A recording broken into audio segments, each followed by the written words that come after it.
Heart shape കേക്കിൻ്റെ video എപ്പോൾ ഇട്ടാലും എല്ലാവർക്കും ഉള്ളൊരു സംശയമാണ് ഹാർട്ട് ഷേപ്പിന് എക്സ്ട്രാ പേയ്മെൻറ്റ് വാങ്ങുമോ എന്നുള്ളത്. അപ്പോൾ എൻ്റെ കേസ് ഞാൻ പറയാം. ഞാൻ നോർമലി ഹാർട്ട് ഷേപ്പ് കേക്ക് ചെയ്യുന്നത് 1 kg ആണെങ്കിൽ 8 ഇഞ്ചിൻ്റെ ടിന്നിലാണ്. അതായത് നമ്മുടെ നോർമൽ 1 kg കേക്ക് ബേക്ക് ചെയ്തെടുക്കുന്നത് പോലെ തന്നെ ചെയ്തിട്ട് ഹാർട്ട് ഷേപ്പിലോട്ട് കൺവേർട്ട് ചെയ്യുവാട്ടോ ചെയ്യുന്നത്. അപ്പോൾ ഇതിൽ വേറൊരു കാര്യം എന്ന് വെച്ചാൽ നമ്മൾ റൗണ്ട് ഷേപ്പിൽ, അതായത് നോർമലി 1 kg കേക്ക് 8 ഇഞ്ചിൻ്റെ ടിന്നിൽ ബേക്ക് ചെയ്തെടുക്കുമ്പോൾ 10 ഇഞ്ചിൻ്റെ റൗണ്ട് ബേസാണ് ഞാൻ യൂസ് ചെയ്യാറ്.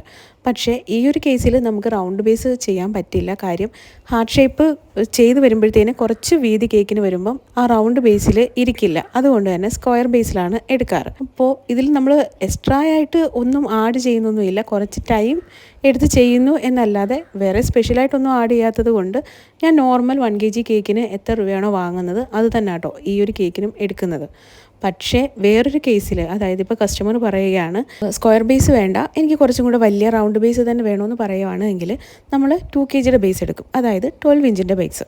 അപ്പോൾ ആ ഒരു ബേസ് എടുക്കുമ്പോഴത്തേന് അപ്പോൾ നമുക്ക് എക്സ്ട്രാ പേയ്മെൻറ്റിൻ്റെ ആവശ്യം വരാറുണ്ട്. അപ്പോൾ അങ്ങനെ വരുന്ന ടൈമിൽ ഞാനൊരു 50 രൂപയും കൂടെ എക്സ്ട്രാ മേടിക്കാറുണ്ട് കേട്ടോ. അല്ലാതെ ഈ ഒരു നോർമൽ 1 kg ആണ് ചെയ്യുന്നത് എങ്കിൽ എക്സ്ട്രാ പേയ്മെൻ്റ് ഒന്നും വാങ്ങാറുമില്ല. ഈ ഒരു കേക്കിന് എനിക്ക് ഓർഡർ തന്നത് അഞ്ജനയായിരുന്നു. അപ്പോൾ നമുക്ക് അടുത്തൊരു അടിപൊളി വീഡിയോ ആയിട്ട് കാണാം. ടാറ്റാ.